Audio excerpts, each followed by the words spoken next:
Hello friends, book connect पर आप सभी का स्वागत है। आज हम बात करने वाले हैं Thinking Better by Marcus du Sautoy book के बारे में। गणित यानी मैथमेटिक्स को जब भी हम सुनते हैं तो ज्यादातर लोगों के दिमाग में कुछ नंबर्स, इक्वेशंस और लंबी कैलकुलेशंस घूमने लगती है। कई लोगों को तो स्कूल टाइम से ही ऐसा लगता है कि मैथमेटिक्स एक बोरिंग और मुश्किल सब्जेक्ट है। लेकिन अगर हम इसे एक अलग नजरिए से देखें तो ये सिर्फ नंबर्स की दुनिया नहीं है, बल्कि ये शॉर्टकट्स की दुनिया है। मैथमेटिक्स दरअसल एक ऐसी भाषा है जो हमें प्रॉब्लम्स को तेजी से, स्मार्टली और एफिशिएंटली सॉल्व करना सिखाती है। ये सिर्फ मेहनत की बात नहीं है, बल्कि एक तरीके का गेम है जहां सही शॉर्टकट ढूंढकर हम बड़ी से बड़ी प्रॉब्लम को चुटकियों में सॉल्व कर सकते हैं। मार्कस डू सॉटॉय, जो एक मशहूर मैथमेटिशियन है, ने इस बात को बहुत ही दिलचस्प तरीके से एक्सप्लेन किया है कि मैथमेटिक्स का असली मकसद सिर्फ कैलकुलेशन करना नहीं है। उन्होंने कहा कि अगर हम हर प्रॉब्लम को ट्रेडिशन और लंबे तरीके से सॉल्व करें तो हमारी एनर्जी छोटी छोटी चीजों में ही खत्म हो जाएगी और हम कभी बड़े और मीनिंगफुल सवालों तक नहीं पहुंच पाएंगे। इसलिए जरूरत है कि हम मैथमेटिक्स को एक स्ट्रैटेजी की तरह देखें, एक ऐसा टूल जो हमें स्मार्ट बनाने के लिए डिजाइन हुआ है। इमेजिन करो, तुम एक मेज में फंसे हो और तुम्हें बाहर निकलने का रास्ता ढूंढना है। अगर तुम हर गलत रास्ते को ट्राई करते जाओगे तो बहुत टाइम लगेगा, लेकिन अगर तुम्हारे पास कोई ऐसा तरीका हो जिससे तुम सीधे सही रास्ता पकड़ सको, तो बस यही काम मैथमेटिक्स करता है। यह हमें मेज से बाहर निकलने का सबसे फास्ट और सही रास्ता दिखाता है। इसे हम शॉर्टकट कह सकते हैं, लेकिन ये कोई चीटिंग नहीं है, बल्कि ये समझदारी है। मैथ की दुनिया में पैटर्न्स, लॉजिक और रूल्स होते हैं, और जब हम इन पैटर्न्स को समझ जाते हैं तो हम प्रॉब्लम्स को हल करने में एक्सपर्ट्स बन जाते हैं। जैसे अगर तुम्हें 99 इंटू 101 करना हो तो तुम पूरे तरीके से गुणा कर सकते हो। लेकिन अगर तुम्हें पता हो कि यह मूलतः 100-1 इंटू 100 प्लस 1 है, यानी a minus B a plus B, जो कि a square minus B square होता है, तो तुम्हें सीधा आंसर मिल जाएगा। यही मैथमेटिक्स हमें सिखाता है कि मेहनत जरूरी है, लेकिन बिना स्ट्रैटेजी के मेहनत सिर्फ थकावट देती है। अगर हम स्मार्ट तरीके से काम करें तो हम अपने दिमाग की एनर्जी को सही जगह इस्तेमाल कर सकते हैं, और यही बात रियल लाइफ में भी लागू होती है। सोचो, अगर तुम्हें कोई बिजनेस प्लान बनाना है या किसी मशीन का डिजाइन करना है, तो क्या तुम हर बार छोटी छोटी कैलकुलेशंस में फंसना चाहोगे, या फिर कोई ऐसा तरीका चाहोगे जिससे सारी चीजें आसानी से प्लान हो जाए? मैथमेटिक्स इसी के लिए है। यह हमें प्रॉब्लम्स को मॉडल करना, समझना और तेजी से सॉल्व करना सिखाता है। एक और मजेदार बात यह है कि मैथमेटिक्स क्रिएटिविटी को भी प्रमोट करता है। बहुत लोग सोचते हैं कि मैथ तो एक रिजिड सब्जेक्ट है जिसमें बस एक ही सही आंसर होता है, लेकिन असलियत यह है कि कई बार एक ही प्रॉब्लम को सॉल्व करने के मल्टीपल तरीके होते हैं, और इन तरीकों को ढूंढना एक आर्ट की तरह होता है। ये ठीक वैसे ही है जैसे एक आर्टिस्ट अलग अलग कलर से एक ही पेंटिंग को कई तरीके से बना सकता है। मैथमेटिक्स में भी एक अच्छा मैथमेटिशियन वही होता है जो जल्दी और क्रिएटिव तरीके से सॉल्यूशन निकाल सके। मार्कस डू सॉटॉय ने यह भी कहा कि दुनिया में जितने भी बड़े साइंटिफिक डिस्कवरीज या इन्वेंशंस हुए हैं, उनके पीछे मैथमेटिक्स का बहुत बड़ा हाथ रहा है। चाहे वो स्पेस की कैलकुलेशंस हो या फिर इंटरनेट का इंफ्रास्ट्रक्चर, हर जगह मैथमेटिक्स का यूज हुआ है, और हर जगह शॉर्टकट्स ने ही काम आसान किया है। अब जीपीएस को ही लो, जो हमें रास्ता बताता है। अगर उसके पीछे के मैथमेटिकल एल्गोरिदम्स न होते तो हम अब भी पेपर मैप्स लेकर घूम रहे होते। स्कूल में जो चीजें हमें बोरिंग लगती थी, जैसे अलजेब्रा, ज्योमेट्री या कैलकुलस, असल में वो सब शॉर्टकट्स के ट्रेजर चेस्ट्स हैं। ये वही टूल्स हैं जो हमें लॉजिकल बनाते हैं, रीजनिंग सिखाते हैं और चीजों को सिस्टम से अप्रोच करने में मदद करते हैं। कई बार हमें लगता है कि क्यों हम क्वाड्रेटिक इक्वेशन सॉल्व करना सीख रहे हैं, या क्यों हमें एंगल के थ्योरम्स याद करने हैं। लेकिन अगर हम समझ जाए कि ये सब रियल वर्ल्ड के प्रॉब्लम्स को सॉल्व करने में हेल्प करते हैं, तो शायद हमें इंटरेस्ट आने लगे। मैथ को अगर हम सिर्फ सिलेबस का हिस्सा मानेंगे तो ये हमेशा बोरिंग लगेगा। लेकिन अगर हम इसे एक सुपर पावर की तरह देखें जो हमें दुनिया को समझने और उसके रूल्स को डिकोड करने में हेल्प करता है, तो ये सडनली इंटरेस्टिंग और एक्साइटिंग बन जाता है।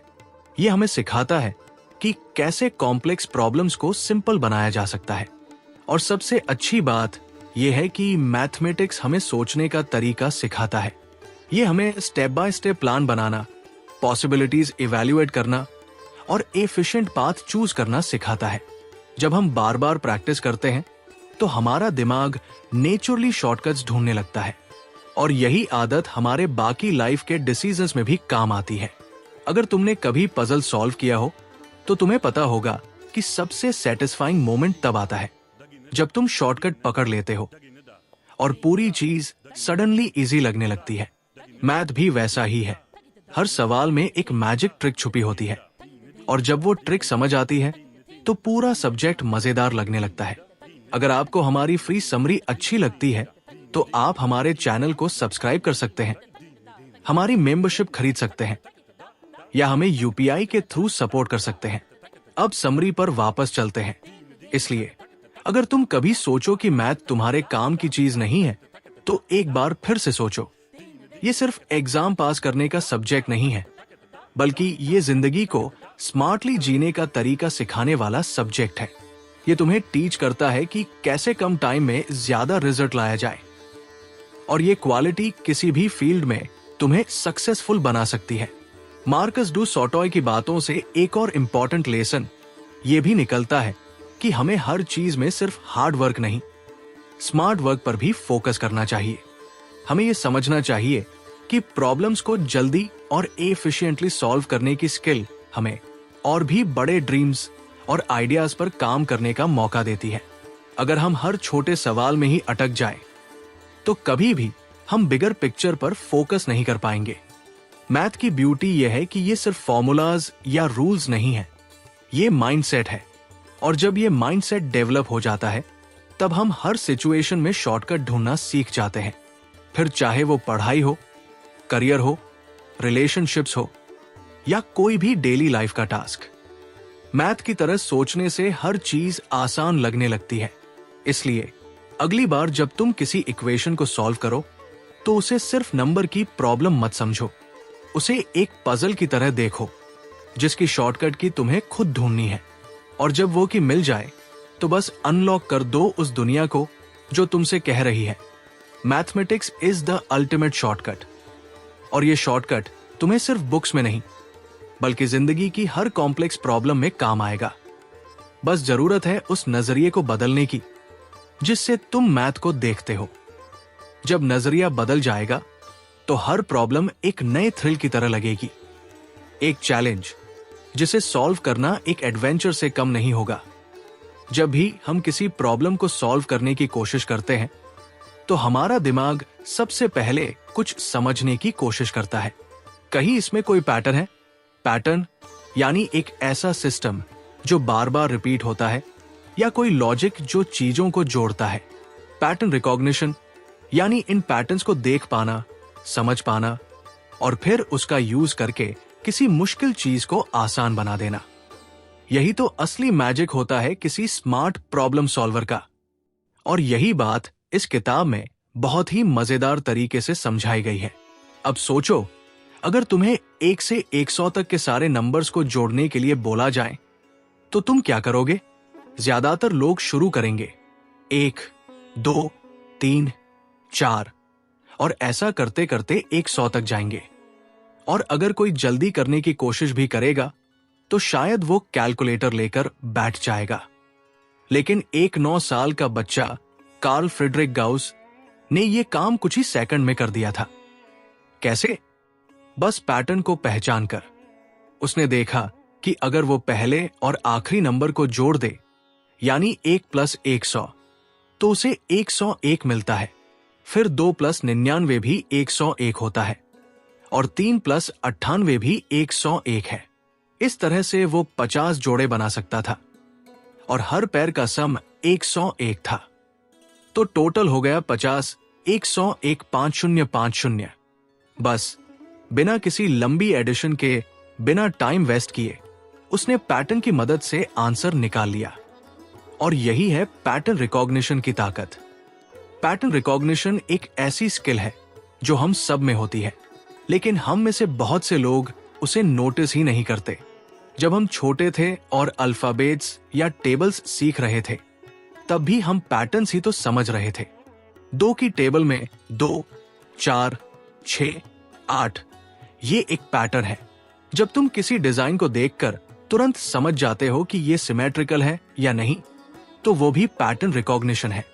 यहां तक कि जब तुम किसी दोस्त के बिहेवियर को देखकर अंदाजा लगा लेते हो कि वो किस मूड में है, तो वो भी एक तरह का पैटर्न समझना है। असल में पैटर्न रिकॉग्निशन हमारी थिंकिंग का कोर हिस्सा है। ये हमें सिर्फ नंबर्स में ही नहीं, बल्कि लैंग्वेज, म्यूजिक, आर्ट, नेचर और लाइफ की कई सिचुएशंस में हेल्प करता है। जब कोई म्यूजिशियन नए ट्यून को सुनकर उसके कॉर्ड्स पहचान लेता है, या कोई पेंटर एक रंग में छुपा दूसरा रंग देख लेता है, तो वो भी इसी स्किल का कमाल है। मैथमेटिक्स में ये स्किल और भी यूजफुल होती है, क्योंकि मैथ खुद पैटर्न्स की भाषा है। चाहे वो ज्योमेट्री में शेप्स हो, अलजेब्रा में इक्वेशंस या प्रोबेबिलिटी में चांसेस, हर जगह पैटर्न्स छिपे होते हैं। और जो इन्हें जल्दी पहचान लेता है, वो बाकी लोगों से तेज निकल जाता है। ठीक वैसे ही जैसे गाउस ने बाकी बच्चों से पहले प्रॉब्लम को क्रैक कर लिया था। अब थोड़ा रियल लाइफ की बात करें। सोचो, अगर कोई ट्रैफिक इंजीनियर पैटर्न समझ ले कि कौन से सिग्नल पर कब ज्यादा रश होता है, तो वो सिग्नल टाइमिंग को एडजस्ट करके पूरी सिटी की ट्रैफिक को स्मूथ कर सकता है। या फिर कोई डॉक्टर अगर बार बार आने वाली सिम्टम्स के पीछे का पैटर्न पकड़ ले, तो वो जल्दी डायग्नोज कर सकता है कि पेशेंट को क्या इलनेस है। इसी तरह स्टॉक मार्केट में भी लोग पैटर्न्स को देखकर गेस करते हैं कि किस शेयर का प्राइस बढ़ेगा या घटेगा। मतलब ये स्किल सिर्फ किताबों तक सीमित नहीं है, ये हर फील्ड में काम आती है। पैटर्न रिकॉग्निशन से प्रॉब्लम सॉल्विंग तेज होती है, लेकिन सिर्फ इसलिए नहीं कि हम आंसर जल्दी पा लेते हैं, बल्कि इसलिए कि हम क्वेश्चन को एक अलग तरीके से देखना सीख जाते हैं। एक ट्रेडिशनल थिंकर शायद हर बार रूल बुक खोलकर सवाल सुलझाएगा, लेकिन एक पैटर्न थिंकर लॉजिक ढूंढेगा, शॉर्टकट बनाएगा और चीजों को क्रिएटिवली सॉल्व करेगा। कई बार पैटर्न रिकॉग्निशन हमें बोरिंग कामों से बचा लेती है।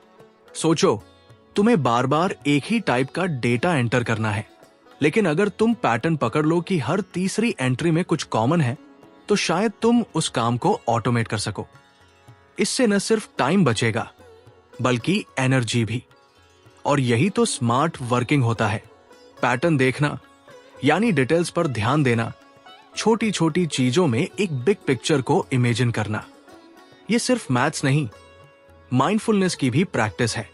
जब हम किसी चीज में पैटर्न ढूंढते हैं, तो हम ज्यादा अवेयर होते हैं, ज्यादा फोकस्ड होते हैं, और ये आदत हमारे सोचने के तरीके को शार्प बनाती है। कई बार पैटर्न्स हमारी जिंदगी को भी गाइड करते हैं। जैसे अगर तुम नोटिस करो कि तुम हर बार किसी टास्क को टालते हो जब वो बोरिंग लगे, तो तुम एक बिहेवियरल पैटर्न समझ रहे हो। और जब तुम उसे समझ लोगे, तभी तुम उस आदत को ब्रेक कर पाओगे। मतलब पैटर्न रिकॉग्निशन से न सिर्फ बाहर की दुनिया को समझा जा सकता है, बल्कि अपनी खुद की साइकोलॉजी को भी। किताब में गाउस की कहानी सिर्फ एक एग्जाम्पल नहीं है, बल्कि एक इंस्पिरेशन है कि हम हर प्रॉब्लम को शॉर्टकट से सॉल्व कर सकते हैं, अगर हम उसका पैटर्न पकड़ लें। वो 9 साल का बच्चा इस बात को समझ गया था, जो बड़े बड़े लोग भी नहीं समझ पाते। उसकी थिंकिंग ने उसे एक जीनियस बना दिया। और सबसे अच्छी बात यह है कि यह पावर सिर्फ उसी के पास नहीं थी, ये हम सब के पास है। आजकल एआई यानी आर्टिफिशियल इंटेलिजेंस भी पैटर्न रिकॉग्निशन पर ही बेस्ट है। जब तुम YouTube पर कोई वीडियो देखते हो और उसके बाद तुम्हें सिमिलर वीडियो सुझाए जाते हैं, तो वो एल्गोरिदम तुम्हारे देखने के पैटर्न को समझकर ही डिसीजन ले रहा होता है। जब तुम्हारा फोन तुम्हें सुबह का अलार्म सजेस्ट करता है, तो वो भी पैटर्न को पढ़कर ही कर रहा होता है। मतलब आज की स्मार्ट टेक्नोलॉजीज भी इसी कॉन्सेप्ट पर काम कर रही है। जिसे एक बच्चा 200 साल पहले यूज कर चुका था।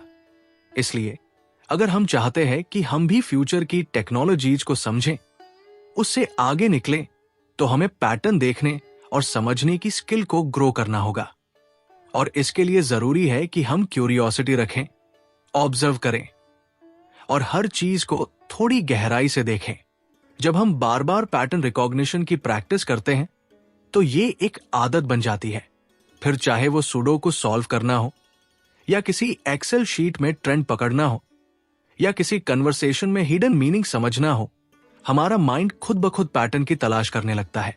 तो अगली बार जब तुम किसी सवाल में अटक जाओ तो बस एक पल ठहर कर सोचो, क्या इसमें कोई पैटर्न है?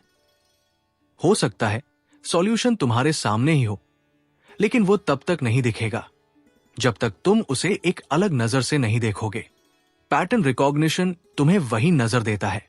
और इस तरह से हम समझ सकते हैं कि पैटर्न रिकॉग्निशन सिर्फ एक स्किल नहीं है, ये एक वे ऑफ थिंकिंग है। और जब हम इस माइंडसेट को अपना लेते हैं तो हमारी प्रॉब्लम सॉल्विंग एबिलिटी एक नए लेवल पर पहुंच जाती है। फिर हम बोरिंग से बोरिंग सवाल में भी एक थ्रिल महसूस करते हैं और जिंदगी की हर चुनौती एक इंटरेस्टिंग पजल बन जाती है। यही है असली फन। जब लॉजिक और इमेजिनेशन मिलते हैं तब पैटर्न बनता है, और वही पैटर्न हमें शॉर्टकट्स देता है। जब हम किसी भी प्रॉब्लम को सॉल्व करने की कोशिश करते हैं तो अक्सर हम उसके छोटे छोटे हिस्सों में उलझ जाते हैं। जैसे किसी पजल को इतना करीब से देखना कि हमें सिर्फ एक ही पीस नजर आता है, पूरा चित्र नहीं। यही गलती ज्यादातर लोग करते हैं। वे डिटेल्स में इतना खो जाते हैं कि बिगर पिक्चर को देख ही नहीं पाते। लेकिन डू सॉटॉय कहते हैं कि अगर हम थोड़ी ऊंचाई से सोचें, स्ट्रक्चर को समझें, तो हम उस प्रॉब्लम को एकदम अलग नजरिए से देख सकते हैं। ये ऐसा है जैसे हम जमीन पर खड़े होकर रास्ता ढूंढ रहे हों और कुछ भी समझ ना आए, लेकिन जैसे ही हम ऊपर उड़ते हैं, मानो किसी पहाड़ी से नीचे देख रहे हों, हमें पूरा रास्ता साफ साफ दिखने लगता है। यही है स्ट्रक्चरल थिंकिंग की ताकत।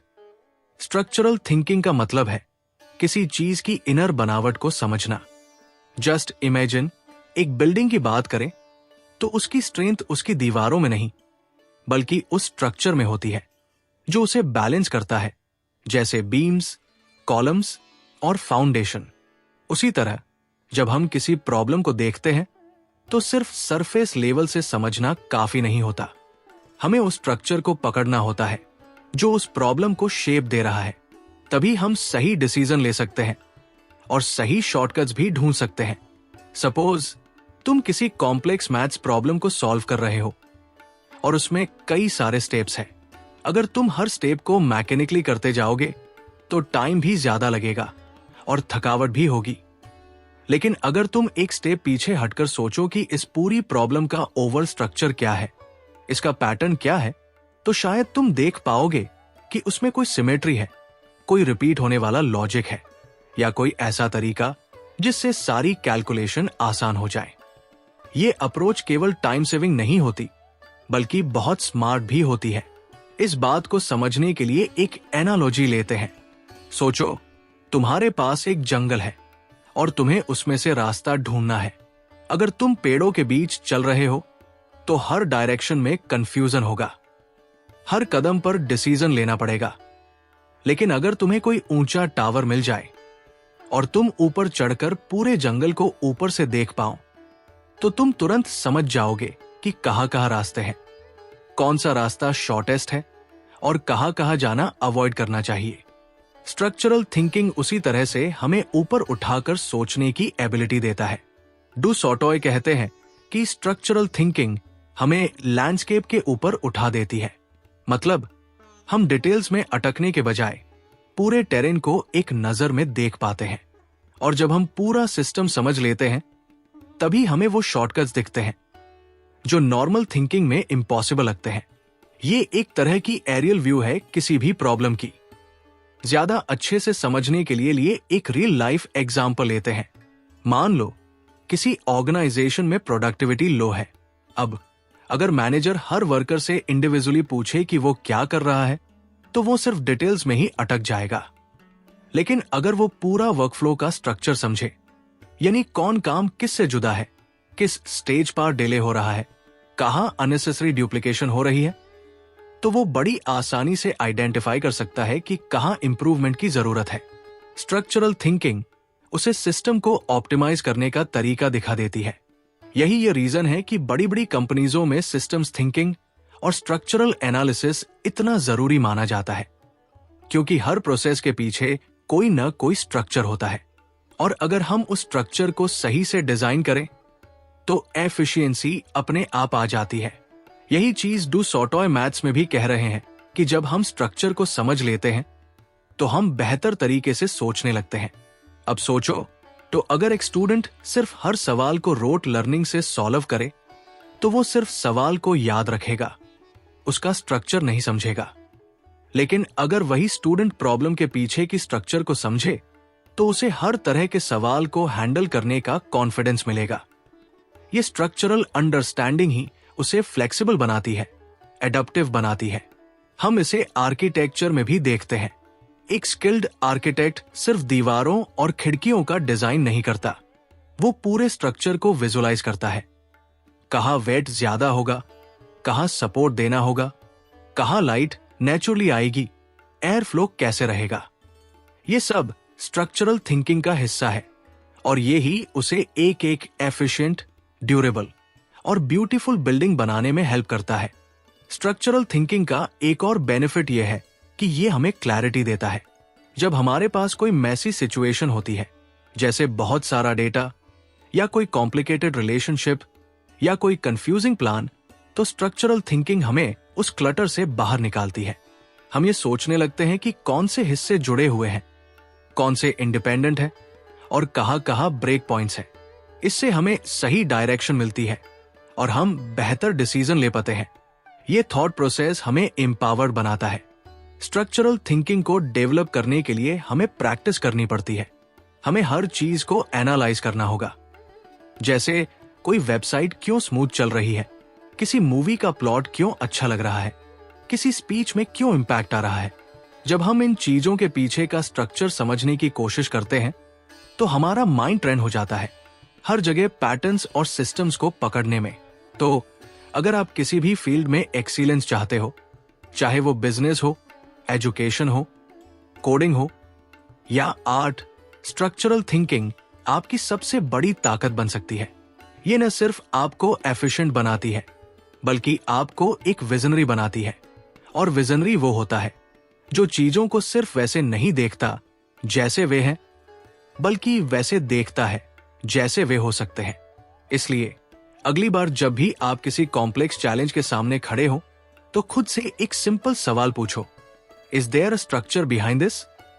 और अगर तुम उस स्ट्रक्चर को समझ गए तो शायद उस प्रॉब्लम का सॉल्यूशन बहुत ही आसान, साफ और तेज हो जाए। यही है स्ट्रक्चरल थिंकिंग की असली मैजिक, जो न सिर्फ शॉर्टकट्स दिखाती है बल्कि सोचने का तरीका ही बदल देती है। जब हम किसी मुश्किल या कॉम्प्लेक्स प्रॉब्लम का सामना करते हैं तो हमारा दिमाग एकदम ओवरलोड हो सकता है। सोचो, अगर तुम्हें किसी अननोन शहर की डिटेल्ड मैप दी जाए और कहा जाए कि अब रास्ता ढूंढो, तो शायद तुम कंफ्यूज हो जाओगे।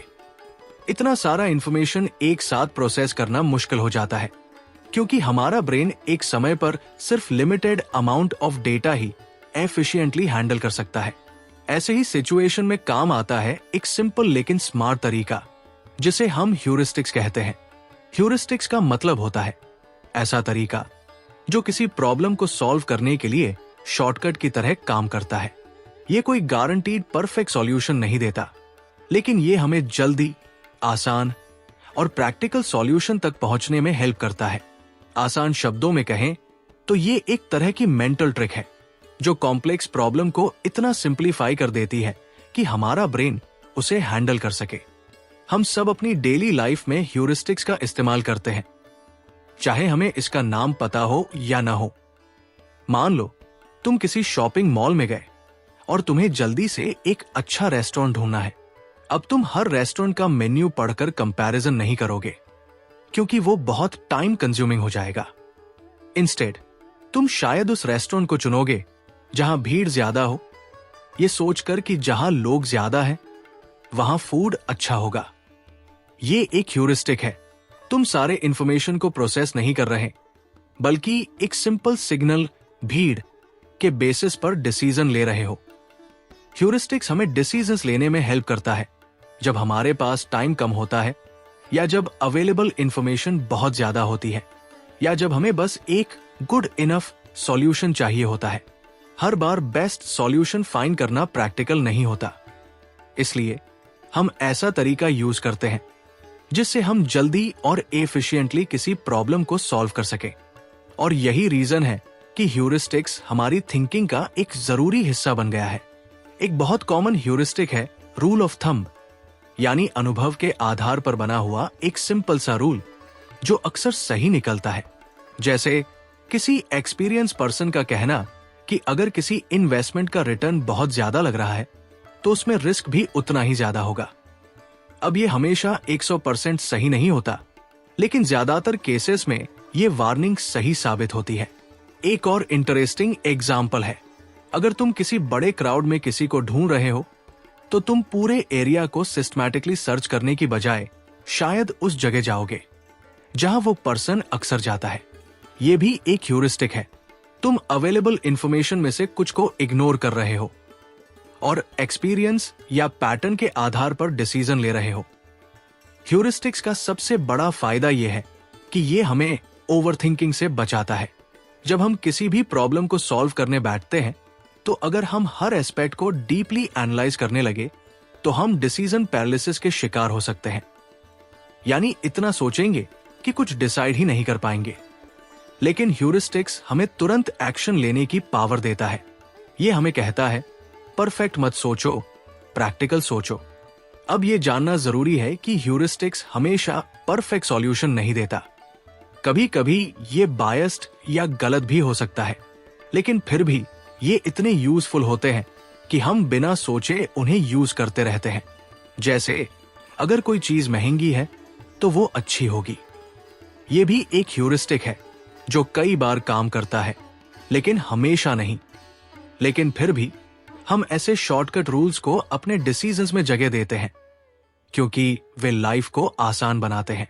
एक और जगह जहां ह्यूरिस्टिक्स बहुत पावरफुल होता है वो है इमरजेंसी सिचुएशंस। मान लो किसी डॉक्टर के पास एक ऐसा पेशेंट आया है जो अनकॉन्शियस है और टाइम क्रिटिकल है। अब डॉक्टर के पास सारी टेस्ट करने का टाइम नहीं है। ऐसे में वो अपने अनुभव और कुछ बेसिक साइंस को देखकर एक क्विक डायग्नोसिस करता है। ये ह्यूरिस्टिक्स का लाइव एग्जाम्पल है। सेलेक्टिव इंफॉर्मेशन का इस्तेमाल करके जल्दी डिसीजन लेना। ह्यूरिस्टिक्स का इस्तेमाल हम एजुकेशन में भी करते हैं। जब हम कोई नया कॉन्सेप्ट सीखते हैं तो शुरुआत में हम उसे किसी नोन एग्जाम्पल या एनालॉजी से जोड़ते हैं। जैसे इलेक्ट्रिसिटी को हम वाटर फ्लो से कंपेयर करके समझते हैं। वोल्टेज मतलब प्रेशर, करंट मतलब फ्लो और रेजिस्टेंस मतलब ऑब्स्ट्रक्शन। ये कंपैरिजन पूरी तरह से एक्यूरेट नहीं है, लेकिन ये हमें एक स्टार्टिंग अंडरस्टैंडिंग देता है। ये भी एक ह्यूरिस्टिक है। हम कॉम्प्लेक्स कॉन्सेप्ट को सिंप्लीफाई कर रहे हैं by relating it to something we already know. अब जरा गेम्स और स्पोर्ट्स की दुनिया में देखो। एक चेस प्लेयर जो बहुत एक्सपीरियंस्ड है वो हर बार सारे पॉसिबल मूव्स को कैलकुलेट नहीं करता। वो बोर्ड देखते ही कुछ पैटर्न्स को पहचान लेता है और उसके दिमाग में कुछ रेडीमेड स्ट्रैटेजीज एक्टिवेट हो जाती है। ये ह्यूरिस्टिक्स की ताकत है।